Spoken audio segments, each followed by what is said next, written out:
League नून है, इधर सुबह पंजाब में भी देख लें, उनकी तो अपनी हुकूमत है और पीपल्स पार्टी जो कोलिशन पार्टनर है वहाँ पर, और नेशनल असम्बली में भी देख लें, नून जो है उनके पास बहुत कुछ है। लेकिन अगर यही बयानात बाजी का सिलसिला चलता रहा सही तो क्या होगा। अच्छा, एक और ख़बर है, सुपर लीड खबर है, सदर जरदारी पंजाब को तकसीम करने की कोशिश कर रहे हैं। ये वही अच्छा। नून लीग का इल्ज़ाम, नून लीग का बेबुनियाद बातें करने वालों का ज़हनी तवाज़ुन ठीक नहीं। पीपल्स पार्टी एजेंडे पर अमल दरामद के लिए हुकूमत बाबर अवान को इस्तेमाल कर रही है। काला धन वापस लाने के मुतालबे पर नवाज शरीफ पर कीचड़ उछाला जा रहा है। नवाज शरीफ सिंध समेत तमाम सूबों में इत्तफाक और इत्तेहाद की फिजा चाहते हैं। सदीकुल फारूक सदर आसिफ अली जरदारी पर इल्ज़ाम लगाने वाले Hudaibiya paper mills, Mehran bank scandal और सस्ती रोटी स्कीम की करप्शन का हिसाब दें। नवाज शरीफ ने अदलिया पर कब्जा जमाने के लिए सुप्रीम कोर्ट पर हमला करवा दिया। In charge media cell Peoples Party. अच्छा, अब ये सोचते हैं कि आसिफ अली जरदारी साहब क्यों अपनी दौरे हुकूमत में ऐसा क्यों करेंगे?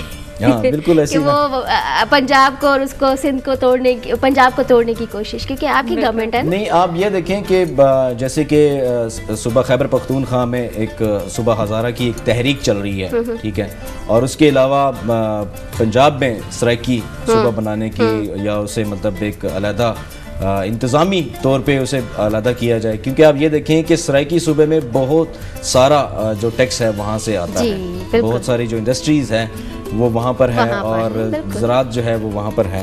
रोज़नामा एक्सप्रेस है हमारे पास, यहाँ पर एक ख़बर है, इत्तेहादी जमातों से ताल्लुकात ख़राब करने की तमाम साजिशें नाकाम बना देंगे। रोज़नामा एक्सप्रेस से है, किसी को भी ज़मीनों पर गैर कानूनी कब्ज़े की इजाज़त नहीं देंगे। महकमा रेवेन्यू का रिकॉर्ड कंप्यूटराइज्ड करें, वज़ीर आला सिंध को हिदायत।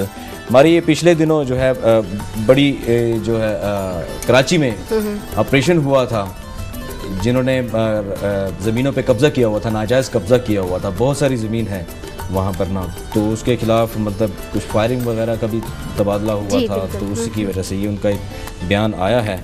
अच्छा, उसके बाद एक नवाए वक्त से एक ख़बर है, जी जी, रोज़नामा नवाए वक्त से, मसला कश्मीर मुज़ाकरात में शामिल किए बगैर बात आगे नहीं बढ़ेगी।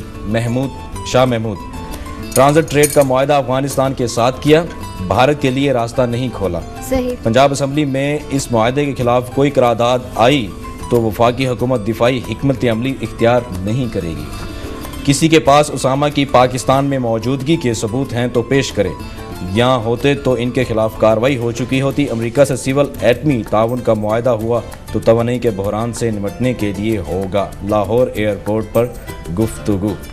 बात तो हकीकत है कि मसला कश्मीर पर अगर मुज़ाकरात नहीं होंगे तो भारत के साथ जो बातचीत है वो आगे नहीं बढ़ सकती। लेकिन आप ये देखें कि इतने सालों से वो अपनी इतनी ढिठाई से काम ले रहा है, भारत के सामने है, हमारे सामने है, कोई छुपा हुई बात ही नहीं है ना, ये खुला इंकशाफ है जो कभी नहीं हल हो सका ये मसला कश्मीर। जी हाँ, एक और खबर है नवाए वक्त से, पाकिस्तान चीन खुफिया जोरी ताउन से दूसरों के लिए गलत मिसाल कायम होगी अमेरिका। सही।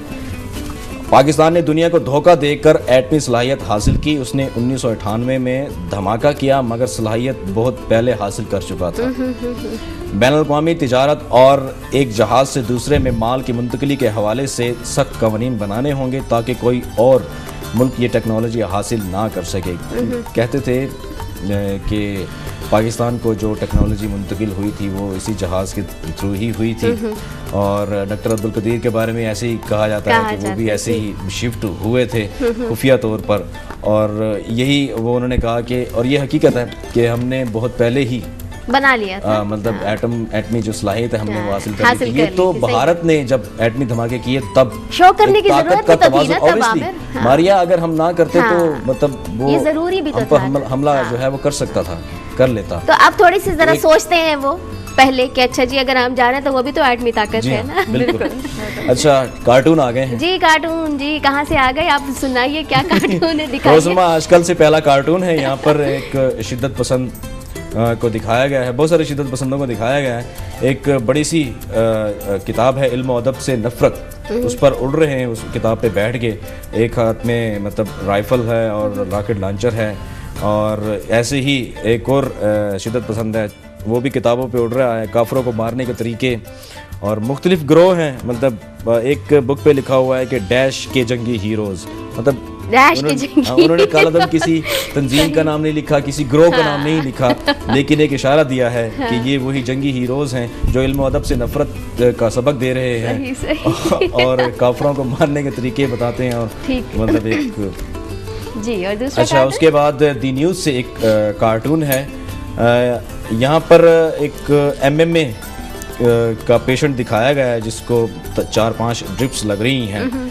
एक्चुअली MMA की कोशिशें हो रही हैं कि बहाल हो जाए, जो ये मतलब मुंतशिर हो चुकी है, टूट चुकी है। मौलाना फजलुर रहमान की जो जमात है उनसे मुज़ाकरात जारी हैं, लेकिन अभी तक कोई जो है मतलब मस्बत नताइज सामने नहीं आए। अच्छा। पिछले दिनों एक खबर थी कि बहाली हो चुकी है। बेसिकली फजलुर रहमान जो है वो उनका झुकाव हुकूमत की तरफ से है। सही, ठीक है, हुकूमत की तरफ पे है कि वो मतलब ये चाहते हैं कि हुकूमत से जो है उनका इत्तेहादी ना बने और MMA की बहाली हो और दोबारा जो है मतलब सही।